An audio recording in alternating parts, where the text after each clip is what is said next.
भाभी प्लीज़ बताओ ना कैसी लगी आपको रागनी। पसंद आई होगी ना। वो है ही इतनी प्यारी। भाभी आप बताओ ना, मम्मी पापा और भैया से बात करोगी ना मेरी और रागनी की शादी के बारे में। नंदिनी के देवर शेखर ने पूछा तो नंदिनी बोली, सच में देवर जी बहुत अच्छी लगी मुझे आपकी पसंद। अब तो रागनी को ही बनाकर लाऊंगी अपनी देवरानी। वादा है आपसे। आप बेफिक्र हो जाओ। आपके भाई और मम्मी पापा जी को मनाने का काम मेरा। लेकिन अभी कुछ दिन रुक जाओ। रमा जीजी की ननद की शादी हो जाए, आपके भैया आ जाएं, तब उनके सामने सबसे बात करूंगी। भाभी सच में आप दुनिया की सबसे प्यारी भाभी हैं। सच कहते हैं लोग, भाभी माँ का रूप होती है। आप मेरी भाभी ही नहीं, सबसे अच्छी दोस्त भी हो। शेखर ने खुशी से झूमते हुए कहा।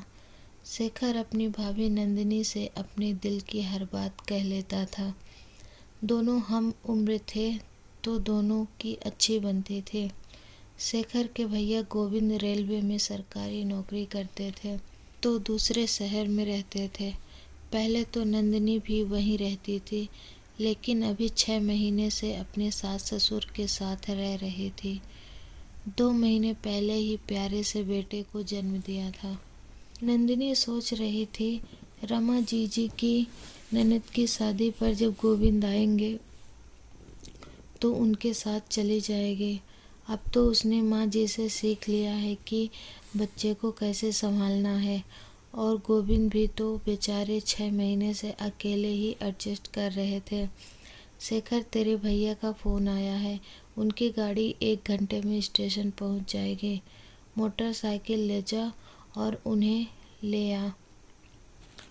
शाम को रमा के ससुराल के लिए निकलना है तुम तीनों को, शेखर की माँ ने कहा। अरे माँ, आप और पापा भी चलना ना।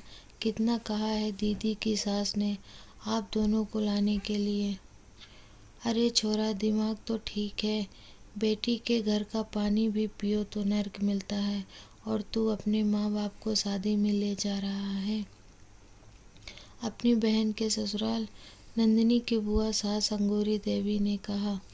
अंगूरी जी पुराने ख्यालात की महिला थी, घर की सबसे बड़ी थी। घर में उनकी बात कोई नहीं टालता था। शेखर के पापा को उन्होंने ही पाल पोस कर बड़ा किया था। बहुत ही छोटे थे जब उनकी माँ का देहांत हो गया था। नंदिनी तैयारी कर रही थी, शाम को ननद के यहाँ जाना था। आज उसने गोविंद की पसंद का खाना बनाया था। पूरे 1 महीने बाद घर आ रहे थे। नंदिनी बड़ी ही बेसब्री से अपने पति का इंतजार कर रही थी। शेखर को भी गए बहुत समय हो गया था। बार बार फ़ोन मिला रही थी, लेकिन दोनों में से कोई फ़ोन नहीं उठा रहा था।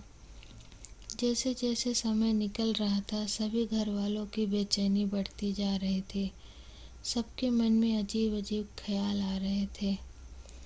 थोड़ी देर बाद एम्बुलेंस की आवाज़ आई और सब लोग दौड़कर बाहर की तरफ भागे।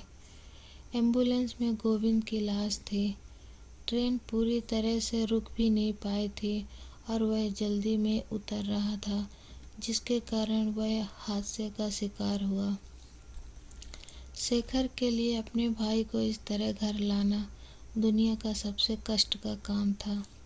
मम्मी पापा और नंदिनी तो बेसुध ही हो गए थे। नंदिनी की दुनिया ही उजड़ गई थी और 2 महीने के बच्चे के सिर से पिता का साया उठ गया था। गोविंद के जाने के बाद हंसते खेलते घर में उदासी और खामोशी ने अपनी जगह बना ली थी। लापरवाह शेखर अब जिम्मेदार बेटा बन गया था। हर पल मुस्कुराती नंदिनी का चेहरा अब मुरझाने लगा था। नंदिनी हर वक्त गुमसुम रहने लगी थी। गोविंद को गए 6 महीने हो गए थे। नंदिनी के मम्मी पापा आज उसके ससुराल आए थे। अंगूरी बुआ जी ने बुलवाया था। शेखर और नंदिनी को भी वहीं बैठाया गया। बुआ जी ने नंदिनी के पापा से कहना शुरू किया, शर्मा जी, नंदिनी आपकी बेटी ही नहीं, हमारे घर की बहू भी है। गोविंद तो चला गया, इन दोनों का साथ शायद इतना ही लिखा था ईश्वर ने, लेकिन अभी उम्र ही क्या है बेचारी की, पहाड़ जैसा जीवन अकेले कैसे काटेगी। इसलिए मेरा तो यही फैसला है कि नंदिनी को उसके देवर के लिए बैठा दो। आपको सिर्फ बताने के लिए ही बुलाया गया है। 15 दिन बाद बड़ा ही शुभ मुहूर्त है, उसी दिन इन दोनों का विवाह करवा दिया जाएगा।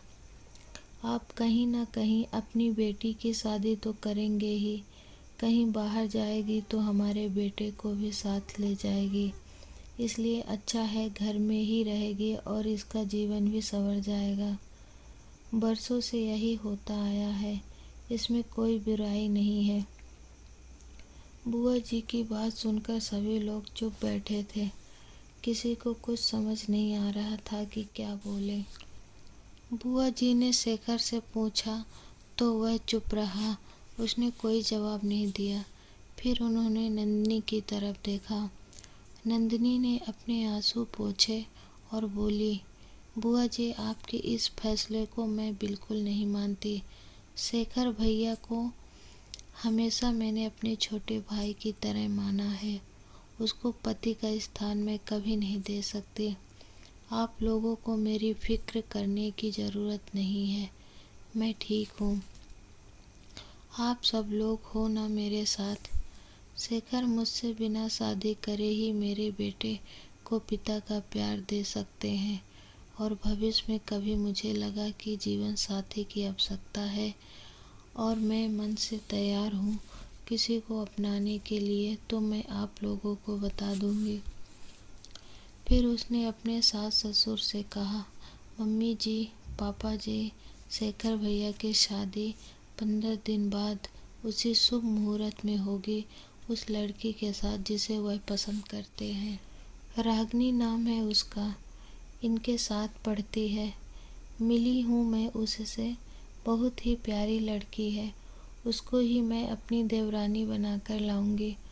आप लोग शादी की तैयारी कीजिए, हम कल ही रागनी के घर चलेंगे। नंदिनी की बात सुनकर सब निःशब्द थे। बुआ जी कुछ बोलना चाह रही थी, लेकिन शेखर के पापा ने उनको रोक लिया था। नंदिनी के मम्मी पापा को अपनी बेटी के फैसले पर गर्व हो रहा था और शेखर हाथ जोड़कर अपनी भाभी को धन्यवाद कर रहा था। नंदिनी ने आज एक सही फैसला लेकर 3 जीवन बर्बाद होने से बचा लिया था और बरसों से चली आ रही रूढ़िवादिता को आगे बढ़ने से इनकार कर दिया था। दोस्तों, आपको क्या लगता है, नंदिनी का फैसला सही था या गलत? मुझे कमेंट करके बताएं, और मेरी कहानी पसंद आ रही हो तो लाइक करें। चैनल में नए हैं तो प्लीज़ सब्सक्राइब कर दीजिए। अब मिलेंगे नई कहानी नई वीडियो के साथ, तब तक के लिए जय हिंद।